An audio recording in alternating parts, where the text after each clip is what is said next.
plus t'as d'abonnés, plus ton nombre aussi de haters augmente. Donc venant des garçons, c'est oui, tu devrais te faire violer, ou oh, je te baise. C'est vraiment des trucs assez sales en fait.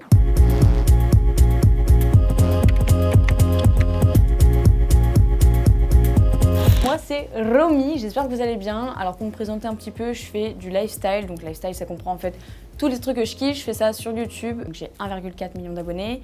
Sur Instagram aussi. J'ai commencé YouTube parce que à l'école je recevais pas mal de gens qui me critiquaient et tout. Et j'avais besoin en fait d'avoir des amis virtuels entre guillemets et aussi d'avoir du partage. Je pense que si j'avais commencé YouTube en étant un garçon, ça aurait pas été la même chose. Donc en comparant avec mon copain qui est un garçon et qui est aussi sur les réseaux sociaux, on se rend compte que moi c'est plutôt centré oui pour ce que je suis en fait. Donc une fille, donc venant des garçons c'est oui tu devrais te faire violer ou oh je te baisse. Enfin, je sais pas si je dois les dire mais c'est vraiment des trucs assez sales en fait et qui n'ont rien à faire là, qui se diraient pas du tout en face en plus de ça. Enfin c'est vraiment le truc de derrière l'écran comme toujours. Alors que mon copain n'en reçoit absolument pas centré sur je veux dire le fait qu'il soit un homme et il n'y a pas de trucs obscènes. Après, je reçois pas énormément de haine, Dieu merci, mais c'est vrai que plus t'as d'abonnés, plus ton nombre aussi de haters augmente et c'est quand même du voyeurisme, donc il y a des gens qui sont là vraiment pour regarder, pour déverser leur haine et c'est j'allais dire ça fait partie du jeu, même si c'est pas normal et qu'on doit surtout pas l'accepter. Moi c'est plus sur ma famille etc. quand ça touche mon petit frère ou des trucs comme ça. C'est vrai que quand je tourne des vidéos avec mon petit frère, je pense toujours à ce qui peut ressortir derrière parce que j'ai pas envie que ça le touche lui en fait. Après moi le truc qui me dérange c'est que quand je dis que je suis youtubeuse, instagrammeuse, tout ça c'est ah donc tu fais de la beauté? Bah non je peux faire du gaming, où est le problème? Enfin c'est vraiment un cliché qui ressort vachement et que je comprends pas trop. Oui il y a beaucoup de filles qui se maquillent mais il y a aussi beaucoup de garçons qui se maquillent de plus en plus et ça j'en suis franchement trop contente. Enfin j'aime pas qu'on m'assimile à la beauté forcément, si je veux faire la beauté j'en fais, mais si je veux faire du gaming j'en fais, que je sois une fille ou non. Et garçons c'est aussi pareil, donc je parle un petit peu de tous les sujets sur mon Instagram etc, vraiment les trucs qui me font kiffer mais j'essaie aussi d'aborder des sujets qui me tiennent à cœur. Et le body positive c'est un truc qui me tient vachement à cœur. C'est vrai qu'en tant que femme, on a tous, forcément on passe tous par des trucs, t'as peu confiance en toi, en ton corps, chez les hommes j'imagine aussi, mais c'est vrai qu'on a ce truc où on doit être comme ci, comme ça, enfin dans la société en tout cas. Et j'ai envie de montrer que justement, la normalité comme on l'entend, il n'y a pas de normalité. La normalité c'est la diversité justement. Et j'essaie vraiment de tirer au maximum vers ça sur mes réseaux sociaux. J'ai déjà une vidéo qui a été démonétisée, ça s'appelait Cher Corps, où justement je m'adressais à mon corps, sur ce que j'ai pu le faire subir ou ce genre de choses.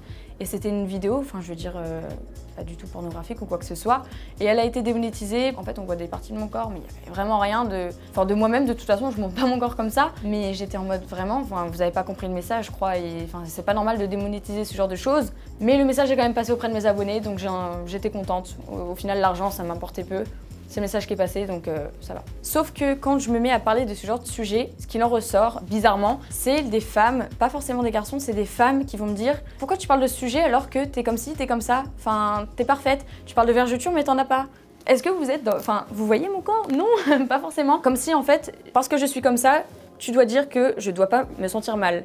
Une personne avec des formes, elle a le droit de se sentir mal, c'est bon, elle peut parler de ça.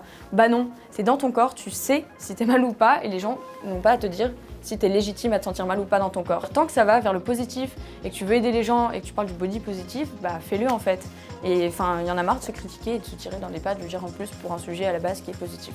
En tout cas, c'est sûr que quand tu t'exposes, il faut savoir que tu vas faire face à ça, même si tu t'attends jamais réellement à ce que c'est, puisque c'est un peu l'inconnu. Être assez blindé, c'est pour ça que moi je conseille pas de commencer trop jeune, parce que même si t'as tes parents qui sont derrière toi, etc., ça peut te toucher. Les réseaux sociaux, c'est vraiment quelque chose qui peut t'apporter et tout, mais ça peut aussi te détruire, donc c'est pour ça qu'il faut être assez blindé en fait d'entrée. En fait, j'en ai un peu marre parce que on dit que oui, il y a du changement, etc., la femme est un peu plus égale par rapport à l'homme et tout, mais non en fait, pas tant que ça. Il y a encore beaucoup de changements, beaucoup de progrès à faire à ce niveau-là, et en fait on n'a pas fini de se battre, et c'est pour ça que par rapport au féminisme et tout, il faut vraiment faire la différence, parce que les gens ils se disent féministes, c'est des femmes qui sont les seins à l'air, comme ça, à crier dans la rue, mais pas forcément. Féministe, ça veut juste dire être pour l'égalité homme-femme en fait, et c'est ce que je suis. Si la femme veut créer son entreprise, elle peut, la femme peut avoir de l'argent par elle-même, et il devrait pas y avoir de problème avec ça. Et on devrait comprendre que oui, la femme a les mêmes chances que l'homme en fait de réussir et il ne devrait pas y avoir de soucis. Je sais que, je veux dire, en PDG, tout ça, il y a beaucoup plus d'hommes, mais vous inquiétez pas, les femmes, elles arrivent en fait. Je veux dire, faut arrêter de se baser sur des trucs comme ça et au contraire, si vous avez envie de faire les choses par vous-même, et là je m'adresse plus aux femmes, allez-y en fait. C'est pas parce qu'on vous dit « Ah mais tu n'y arriveras pas, t'es une femme » ou « Ah non, non ». En fait, justement, moi ça me donne encore plus la rage et encore plus envie de réussir. Et je suis trop contente de dire que maintenant je suis mon propre chef d'entreprise, mais ouais, je suis chef d'entreprise et je travaille pour moi et je suis très contente avec ça. Donc encore une fois, quand je parle de féminisme, féminisme, pour moi ça doit concerner autant les filles que les garçons.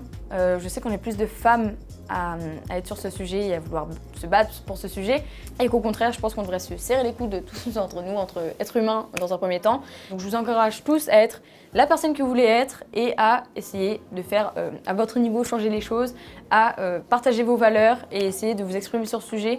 C'est super important, et si jamais vous rencontrez des problèmes à ce sujet, n'hésitez pas à en parler à vos proches parce qu'ils auront le recul sur ça, normalement, que du love en fait. Ciao!